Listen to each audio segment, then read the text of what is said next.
December 1st, 1945. Aversa, Italy. The dawn was a pale, reluctant smear against a sky the color of forgotten lead. In the stark, stone-flagged courtyard of the 15th-century Palazzo Reale, a single, splintered wooden post stood as an abrupt and ugly intruder. Facing it, in two precise lines of 6, stood 12 American soldiers. They held M1 Garand rifles, the cold steel glinting dully under the overcast. Their posture was ramrod, their faces chiseled from granite, betraying nothing but a grim, focused emptiness. The only sound was the whisper of a bitter whine through the cloisters. A heavy oak door groaned open. A figure emerged, flanked by 4 military policemen. He wore the weathered but meticulously maintained uniform of a German general, the iron cross stark at his throat, a leather greatcoat belted tight against the chill, boots polished to a mirror sheen that reflected the grim scene. This was General Anton Dassler. He did not falter. He did not struggle. His steps were measured, almost ceremonial, as he was guided to the post. His eyes, cold and calculating, swept across the 12 riflemen, and in that moment, the final, unassailable truth settled upon him. The game was over. For 6 long months, he had argued, negotiated, and pontificated. He had hidden behind the shield of rank, "I am a general. You cannot do this." He had cloaked himself in the armor of coercion, the Führerbefehl, the commando order. "I was just following orders." He had painted himself as a victim of circumstance. "Hitler made me do it." But the Americans, these practical, relentless men, were unmoved by the trappings of authority or the sophistry of obedience. They cared only for the cold, hard facts. 15 of their own, captured in uniform, dragged to a cliff, and shot in the back. Now, justice, raw and uncompromising, had come to collect. An American officer stepped forward, a black hood in his hands. He offered a final courtesy, his voice cutting through the silent courtyard. Did the general have any last words? Dassler drew a breath that seemed to suck the very air from the space around him. He did not look at his executioners, nor at the priests, nor at the small cluster of stone-faced allied witnesses. Instead, his gaze lifted to the oppressive, featureless sky. And then he spoke 4 words, a hollow, perfunctory phrase that seemed to echo with the absolute moral vacuum at the heart of the creed he had served. Ich gebe mein Leben. I give my life. There was no repentance. No acknowledgement of the 15 lives he had taken. Only a stark, transactional statement, the last ledger entry of a bankrupt soul. This is the true account of the first German general executed by the United States Army following World War II. It is a story that spirals from a daring, secret commando raid, to a cold-blooded massacre on a desolate Italian beach, and culminates in a historic courtroom battle and a volley of rifle fire that echoed all the way to the nascent courtrooms of Nuremberg. To understand why a decorated general was tied to that post, we must journey back nearly 2 years, into the chaos and desperation of the Italian campaign, March 1944, the birth of a mission. By March of 1944, the Allied push up the Italian peninsula had become a brutal, grinding slog.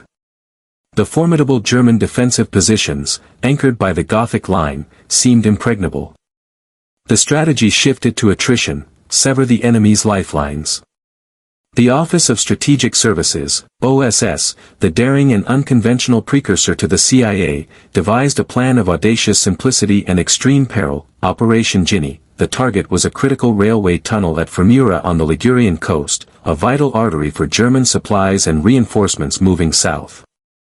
The plan called for a team to land covertly by sea, infiltrate inland, demolish the tunnel, and exfiltrate via submarine. The men selected for this mission were not ordinary infantry. They were 15 volunteers, mostly Italian Americans from the 2677th Office of Strategic Services Regiment. They were chosen for their language skills, their cultural familiarity, and their deep-seated motivation. These were sons of immigrants returning to the land of their ancestors to fight for their new country. They trained exhaustively in demolition, covert ops, and survival. On the moonless night of March 22, 1944, 2 rubber boats slipped through the black waters of the Ligurian Sea toward Punta Bianca. From the outset, fate was against them. Strong currents and navigational errors pushed them off course. They landed not on a secluded beach, but on a rocky, exposed shore directly beneath a manned German coastal battery. Their equipment, soaked and damaged, became a burden. Disoriented and unable to locate their primary target in the rugged terrain, they sought shelter as dawn approached, hiding in a small, abandoned barn near the village of Santo Stefano di Magra. Their presence, however, had not gone unnoticed. Local fascist militiamen reported strange activity to the German garrison. Within 24 hours of landing, the commandos were surrounded by units of the 135th Fortress Brigade. Outnumbered, outgunned, and with their mission compromised, the Americans made a critical decision. They were wearing full U.S. Army uniforms. They carried standard identification. In accordance with the laws of war, they surrendered. They believed, rightly, that the Geneva Convention now protected them. They were prisoners of war, entitled to humane treatment and safe internment until the conflict's end. Their war, they thought, was over. The paper and the choice. The report of 15 captured American saboteurs landed on the desk of the commander of the 75th Army Corps, General Anton Dossler. Dossler was no frothing Nazi ideologue from the SS, he was a Vernunft Militaire, a career officer of the old school, a professional soldier who had served the Weimar Republic before swearing allegiance to the Third Reich. His loyalty, however, was not to an abstract code of honor, but to the chain of command, and at its apex sat Adolf Hitler. 2 years prior, in October 1942, enraged by the success of Allied commando raids, Hitler had issued his secret, commando order, Kommandobefehl. It was a decree of unvarnished barbarity. All Allied commandos, whether in uniform or not, whether armed or surrendering, were to be slaughtered to the last man. No prisoners were to be taken. The order was a direct violation of every established convention of warfare, and the German High Command knew it. Its dissemination was strictly controlled, and compliance was often evaded by commanders on the ground who still clung to a soldier's ethos. When Dossler received the news, he contacted his superior, Field Marshal Albert Kesselring, Commander-in-Chief South. Kesselring, a shrewd operator already looking toward a future where wartime conduct might be scrutinized, gave a deliberately ambiguous reply. He affirmed the existence of the commando order and left the decision to Dossler's discretion. He had passed the moral and legal atom bomb down the chain, keeping his own hands theoretically clean. Now, Dossler sat in his headquarters in La Spezia, the weight of the decision upon him. He was not without counsel. His own subordinate, a courageous colonel named Almers, physically brought the captured Americans before him, arguing passionately for their lives. Her general, Almers pleaded, "These are soldiers in uniform.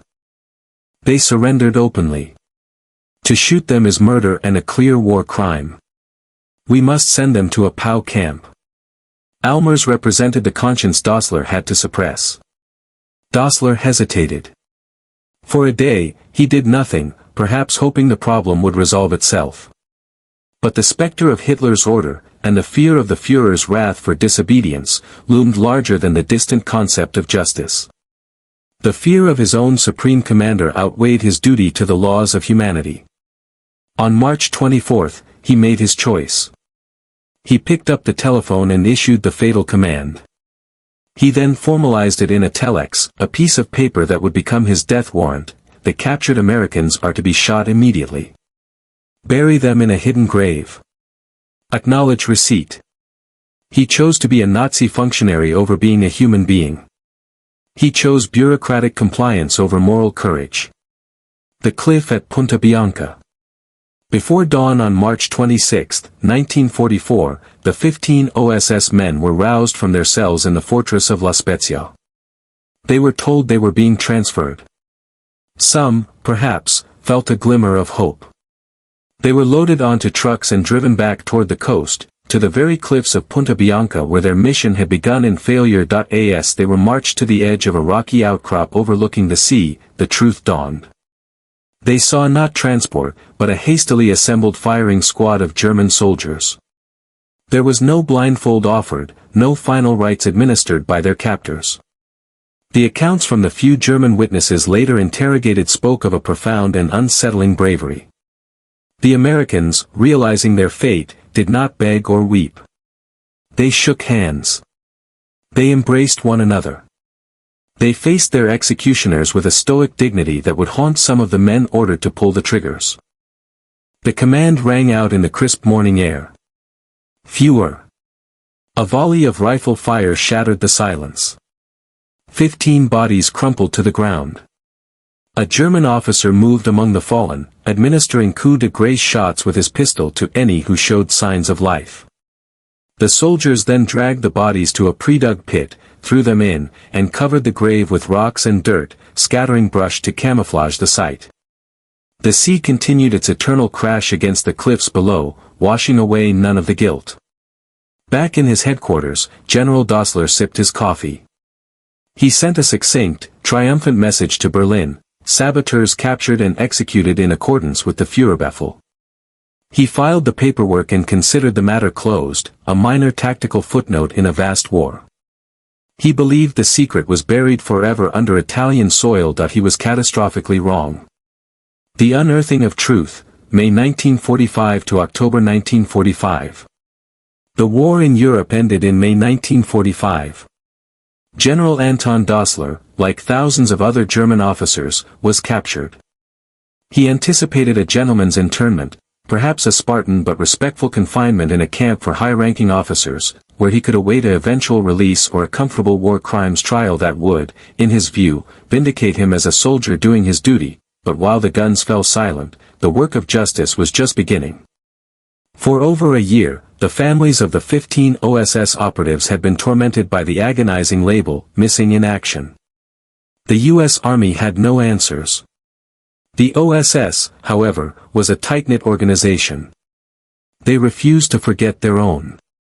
Two determined OSS investigators, Major William G. Guerra and Captain Robert H. Kepler, arrived in Italy with a singular mission: find out what happened to the Ginny men. Their investigation was a masterpiece of meticulous detective work. They combed through captured German archives, interviewed local Italians, and tracked down soldiers from the 135th Brigade. Their breakthrough came when they located Colonel Almers, now a prisoner himself. Terrified of being implicated, Almers was quick to cooperate. He pointed the finger squarely at Dassler. More importantly, he had preserved the physical evidence, the damning teletype order bearing Dassler's name and command, Sofort zu Erschießen, to be shot immediately. With this smoking gun in hand, the investigators went to Punta Bianca.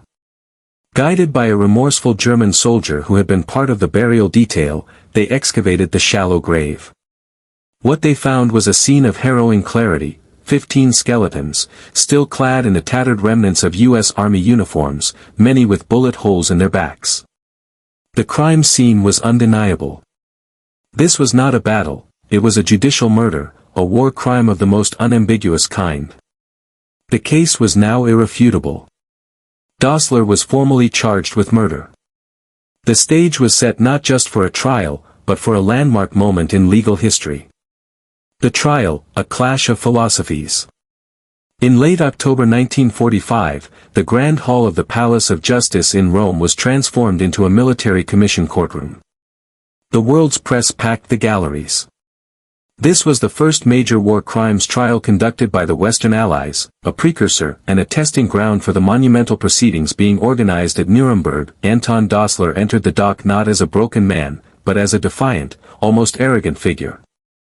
His defense strategy was the one that would become infamous in the months to come: the plea of superior orders, the Befehlsnotstand, or necessity. He articulated it with cold precision. I am a soldier. I received a Führerbefehl, a direct order from the supreme commander of the German armed forces. Disobedience in wartime is a capital offense. Had I refused, I would have been court-martialed and shot myself. I acted under duress. I am, in fact, a victim here. It was a potent and dangerous argument, designed to resonate with every military mind in the room. It asked a fundamental, uncomfortable question: where does the duty of obedience end and the responsibility of conscience begin? The American prosecutor, Colonel Cleo E. Bud Straight, assisted by the formidable Colonel Charles W. Christenberry, was prepared to demolish this defense. He did not just present facts, he framed a moral principle. In a moment of courtroom theater that hushed the audience, he held up the actual teletype order and addressed Dossler and the world. "A soldier is indeed taught to obey," Colonel Straight thundered. "But from the first day of his service, he is also taught that there is a line he must never cross. He is taught that an illegal order carries no legitimacy. The order to murder prisoners of war, men who had surrendered under the protection of the Geneva Convention, was manifestly illegal. It was criminal on its face. You, General, were not a machine. You were a man with rank, with authority, with the power to delay, to question, to send these men to a camp as your own colonel begged you to do. You had a choice, and you chose to commit murder to curry favor with a dictator. You chose to be a Nazi executioner rather than a German officer. The prosecution laid out an airtight case: the uniforms, the dog tags, the Geneva Conventions, the eyewitness testimony of Colonel Almers, the gruesome exhumation photos, and the irrefutable paper trail leading directly to Dossler's desk. The defense of just following orders crumpled under the weight of evidence that proved he had actively chosen to follow an evil one when a moral alternative existed. The military commission deliberated. On October 12, 1945, they returned with a verdict that sent a shockwave through the remnants of the German High Command: guilty. The sentence: death by firing squad. Dossler's arrogance finally fractured. The color drained from his face. The concept of a general, a man of his stature, facing a common executioner was an inconceivable breach of the unwritten rules he believed still governed warfare. His appeals for clemency were swiftly denied by the supreme Allied commander in the Mediterranean, General Joseph T. McNarney. The message was unambiguous: the new rules of justice knew no rank. The Post in the Courtyard, December 1, 1945. And so, we return to that grey courtyard in Aversa on the first day of December. The procedures were precise, cold, and ritualistic. Dossler was tied to the post. A medical officer pinned a small white paper target over his heart. He refused the hood. The officer in charge, Lieutenant Colonel Charles W. McCarthy, gave the commands: ready. 12 rifles were brought to shoulders.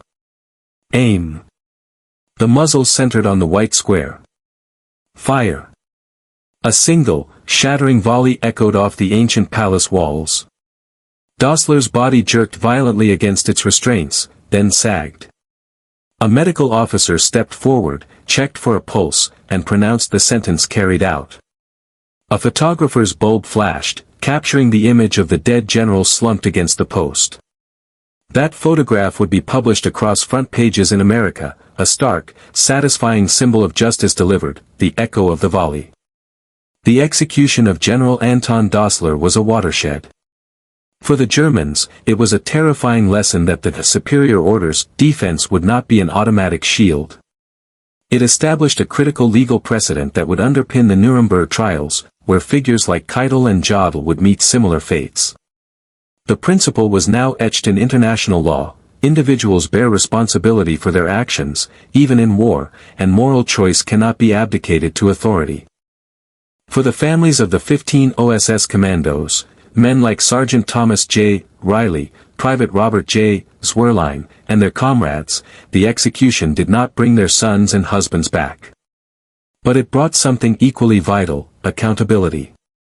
It affirmed that their lives, and their wrongful deaths, mattered.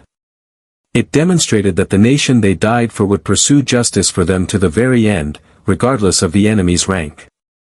Figures like General George S. Patton, a man notoriously ruthless in combat who had issued his own harsh, no-surrender, directives during the Battle of the Bulge, reportedly understood the distinction.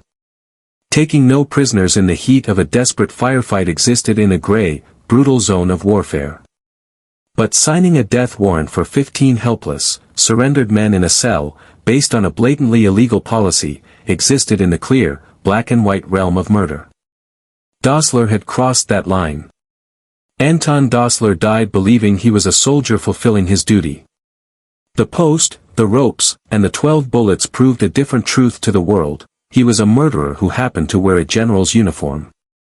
His story forces upon us a heavy, enduring question, one that resonates far beyond the cobblestones of Aversa into every chain of command, every moment of moral crisis. Where does the duty to obey end, and the imperative to resist begin? When confronted with an order that screams against conscience and law, is the soldier absolved by compliance, or eternally burdened by it? This is the legacy of the 15 at Punta Bianca and the general at the post. It is a question without a simple answer, but one we must never stop asking.